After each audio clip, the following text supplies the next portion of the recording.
I love this new alarm clock. This alarm clock is an old Greek alarm clock invented by the famous inventor Chrysippus and the old philosopher Plato. They worked together to make it. Anyway, it is run by water, so it's a water-run clock. It is made as... Cut. Good night.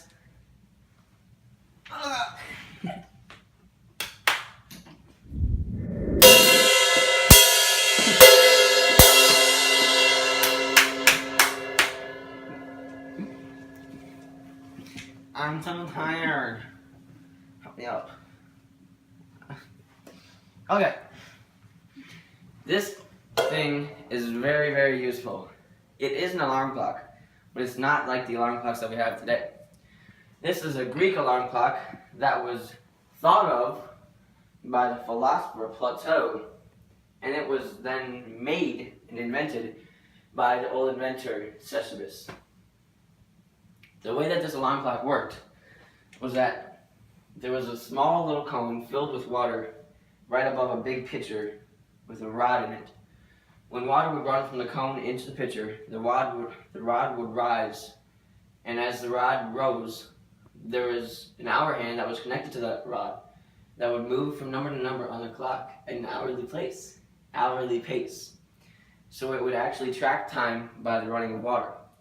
Once the clock reached a certain time, it would drop pebbles or other small objects onto a drum or a cymbal, and that was one way to wake them up. Or sometimes there would even be cans of air that would be dropped into water, and it would blow out trumpet-like sounds. That was some really cool alarm clock making. I'm gonna go back to bed. Oh wait, I forgot to tell you something. My clapper is going weird. Anyway, this has influenced our world very, very much, because most people use alarm clocks nowadays to go to work or to go to school. The first alarm clock was made by the Greeks, and it was this very alarm clock. And then other inventors that would make electric alarm clocks or digital alarm clocks, those were influenced by the old Greek alarm clock ran by water. So this made the path of waking up early in the morning.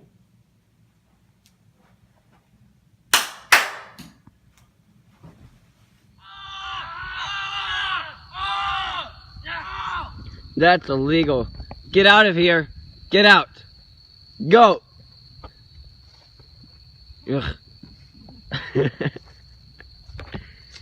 Man can't even run. Are you okay? I think I'm okay. That's good.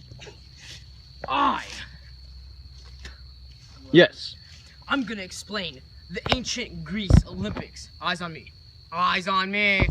I'm gonna explain the ancient Greek Olympics and how they influenced the world in the future, or as we know today. So, the ancient Greek Olympics, there were the Isthmus Games and the Pythian Games.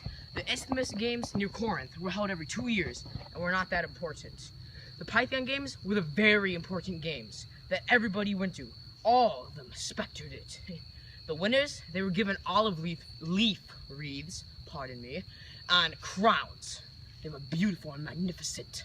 So, the earliest Olympic Games, we're not sure they were Isthmus or Pythian, but they were dated back to 776 before Christ. And unfortunately, we do not know who created these games of Greece. Well, it was probably the Greece king. Okay, so, what do these games include? Well, there were many games such as running like we did, discus, javelin throwing, and so many amazing more games. And how did we use them? They used them to worship and praise the gods of Olympus, especially Zeus, the leader of the gods. And where were these held? They were held in the plains of Olympus. Some of them were, which was a very nice place. I've been there myself. I'm a Olympic runner, you know? So how did this influence the future of the world today? So it influenced it like this. This guy named Pierre de Coubertin, my bad. He was the inventor of the National Committee in 1896, National Olympic Committee. And he was heavily inspired by the ancient Greek Olympics to create his Olympics. So since the Pythian Games are the most important games, they're held every 4 years. So that's why the Olympics are held every 2 years, you know? Lit. So this is what happened. So he was inspired by the games and the specters, and it is like the ancient Greek Olympics also, because they are every 4 and 2 years, and it is the exact same games, but it's legit. So I'm gonna run away now and catch that slimy fool who destroyed me. Oh no! Watch out! Oh no! Oh my goodness! Get away! Get away!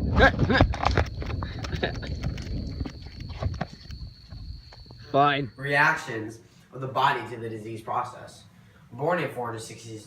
Born in 460s. Born in 60 BC. Hippocrates was an ancient Greek. I'm going to talk about ancient Greek medicine. Back then, diseases were supposed to be God's way of punishing humans. It all changed when Hippocrates of Kos started to collect data and conduct experiments to show that disease was a natural process, and that the signs of a disease were caused by the natural reactions of the body to the disease process. Born in 460 BC, Hippocrates was an ancient Greek physician of the classical age and was considered one of the most outstanding figures in the history of medicine. He was referred as the father of Western medicine in recognition of his lasting contributions to the field as the father of the Hippocratic school of medicine. The most famous of his supposed contributions is the Hippocratic Oath. It was a document that was first proposed as an ethical standard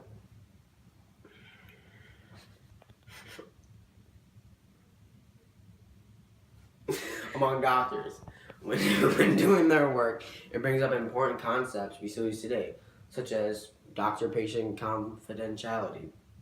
Greek doctors, influenced by Hippocratic thought, studied the case of patients, asking questions and attempting to find out as much as possible before